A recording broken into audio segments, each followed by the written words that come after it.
I've been teaching hundreds and hundreds and hundreds of realtors, coaching them, training them over the last 3 years about many elements of selling real estate. And one of them is open houses. I have a module in my mastermind classes that's about open houses. And I talk about the 4 S's of a successful open house. And I went to an open house today, and the realtor didn't use any of those. And I'm kind of surprised. So I wanted to reiterate what those 4 S's are and how do we make the most successful open house. The first S is sight. We want to make sure that the house looks good. We want to make sure the grass is cut, bushes are trimmed, everything is cleaned up in and about the front of the house. And that also includes your open house and for sale signs. You want those to be clean and upright. Nothing sets a worse tone for a buyer than to pull up to the house and see your signs leaned over, tipped over. You want everything to be perfect. Attention is in the detail. And their sight continues as they walk in the house. You want to make sure all of the windows, their blinds are open, so you let as much natural light come in as possible. You want to turn on all the lights. You want the house to look bright. You want to set the tone that is a great house. The second S is smell. You should want to make that house smell good so it allows the buyers to walk in, smell something, and feel completely comfortable, relaxed, and feel good.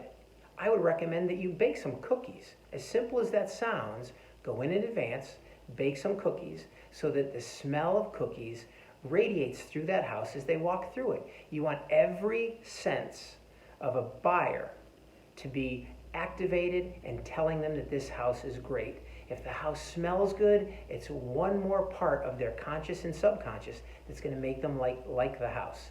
So the house is bright, the lights are turned on for their sight, the house smells good. The third S is sound.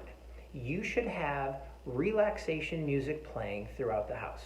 If you have to go out and buy a couple of those portable Bluetooth speakers, do so.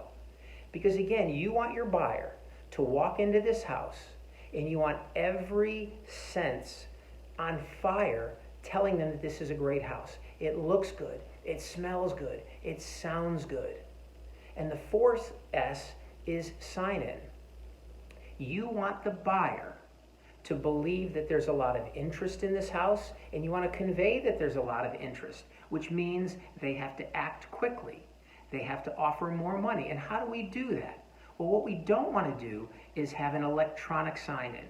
With an electronic sign-in, the prospective buyer simply walks up, enters their name and address, hits enter, and for the realtor, it's convenient because it automatically uploads that prospective buyer's information into their CRM.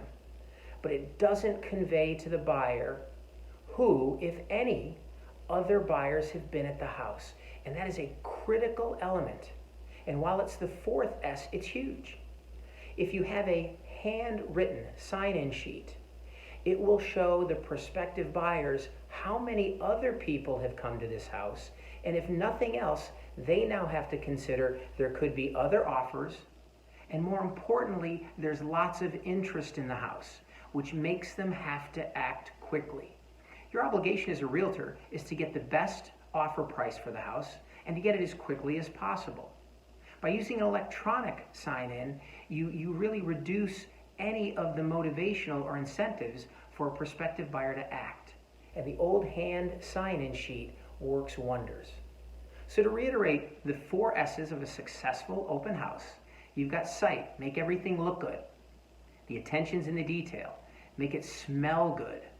You want to make sure that when they walk in, it smells of cookies, baking, smells great. You want it to sound good with music that's relaxing and makes them feel peaceful, serenity, and that this is the perfect place for them. And then have a sign-in sheet that is handwritten so it actually incentivizes them or tells them there's interest in the home and hopefully makes them act faster and offer more for your home. I hope these tips helped, and I thank you for listening. If you have any comments, mention them down below. And if you have any questions, give me a call or email me at the phone number and email address listed. Thanks again for listening.